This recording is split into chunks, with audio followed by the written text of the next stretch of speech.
Today I'm going to do something a little differently. I'm going to read a story for younger readers called My Name Is Yoon. So, making sure you can see this. Behind it is my Flexi Rexy dinosaur and my cat. So, my name is Yoon, and this goes along with our section on immigration. We're going to see about Yoon as she travels from her home country for Yoon.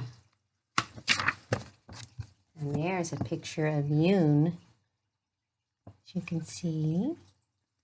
My name is Yoon, and I came here from Korea, a country far away.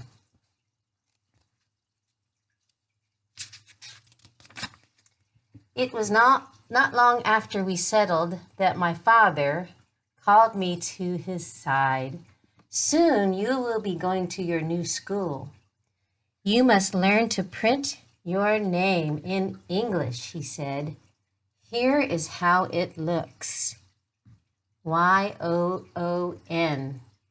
I wrinkled my nose. I did not like Yoon line circles, each standing alone. My name looks happy in Korean, I said. The symbols dance together.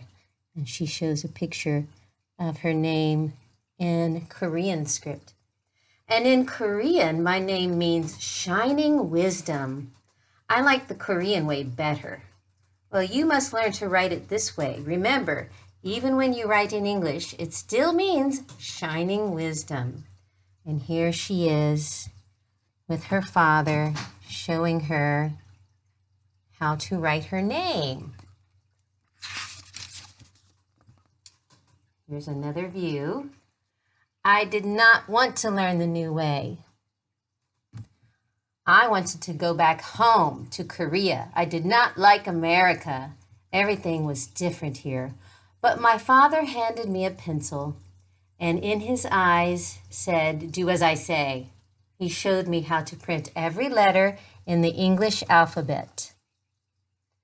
So I practiced, and my father was very pleased. "Look," he called to my mother, "see how well our little Yoon does?" "Yes," she said, "she will be a wonderful student." I wrinkled my nose. Oh, look, here she is in her school. My first day at school, I sat quietly at my desk while the teacher talked about cat. She wrote cat on the board. She read a story about cat. I did not know what her words meant, but I knew what the picture said. She sang a song about cat.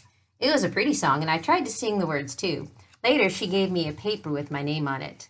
"Name Yoon," she said, and she pointed to the empty lines underneath. I did not want to write Yoon. I wrote cat instead. I wrote cat on every line. And there she is with her cat. Cat, cat, cat, cat, cat. I wanted to be a cat. I wanted to hide in a corner. My mother would find me and cuddle up close to me. I would close my eyes and mew quietly. Aww.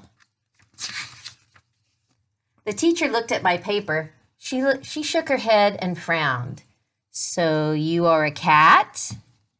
she asked. The ponytail girl sitting beside me giggled. After school, I said to my father, "We should go back to Korea. It is better there." "Do not talk like that," he said. "America is your home now." Here she is by the window, trying to concentrate. I sat by the window and watched a little robin hop, hop, hop in the yard. He is all alone too, I thought. He has no friends. No one likes him. Then I had a very good idea. If I draw a picture for the teacher, then maybe she will like me. It was the best bird I had ever drawn. "Look, Father," I said proudly. "Oh, this makes me happy," he said. "Now do this." And he showed me how to print bird under the picture. B-I-R-D. The next day at school, the teacher handed me another Yoon paper to print, but I did not want to print Yoon. I wrote bird instead. I wrote bird on every line. Here she is, drawing the bird. You can see her concentration. wanted to be a bird. I wanted to fly back to Korea. I would fly to my nest and I would tuck my head under my little brown wing. Here she is, thinking about being a bird.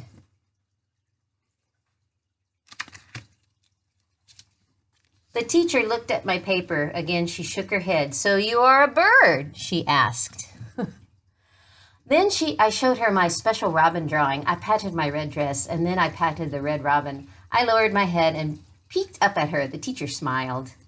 "How was school today, my daughter?" my mother asked. "I think the teacher likes me a little," I said. "Well, that's good," my mother said. "Yes, but at my school in Korea, I was my teacher's favorite. I had many friends. Here, I am all alone." "You must be patient with everyone, including yourself," my mother said. "You will be a fine student, and you will make many new friends here." And here's her mother trying to explain it to her. The next day at recess, I stood near the fence by myself. I watched the ponytail girl sitting on the swing. She watched me, too. Suddenly, she jumped off the swing and ran over to me. She had a package in her hand. The wrapper said, "Cupcake." She opened it and gave me one. She giggled. I giggled, too. When we were back in school, the teacher gave us more printing papers. I did not want to write Yoon. I wrote Cupcake instead. Oh, here she's making a friend. Cupcake. I wanted to be a cupcake. The children would clap their hands when they saw me. They would be excited. "Cupcake!" They would say, "Here is Cupcake!" Here she's thinking about being Cupcake. She's imagining herself as a cupcake. That's very funny. The teacher looked at my paper. "And today you are a cupcake," she said. She smiled a very big smile. Her eyes said, "I like this girl, Yoon." After school, I told my mother about my ponytail friend. I sang a new song for my father. I sang in English. "You make us so proud, little Yoon," my mother said. "Maybe America will be a good home," I thought. Maybe different is good, too. Oh, look at her. She's so cute in her little red dress. The next day at school, I could hardly wait to print. And this time I wrote Yoon on every line. When my teacher looked at my paper, she gave me a big hug. "Aha, you are Yoon," she said. Aw, she's so proud of her. Gave her a hug. Yes, I am Yoon. That is so cute. And there are kids playing. I write my name in English now. It still means shining wisdom. Yoon. So that's the story of Yoon in her book, My Name Is Yoon. We'll read more stories like Yoon in the future.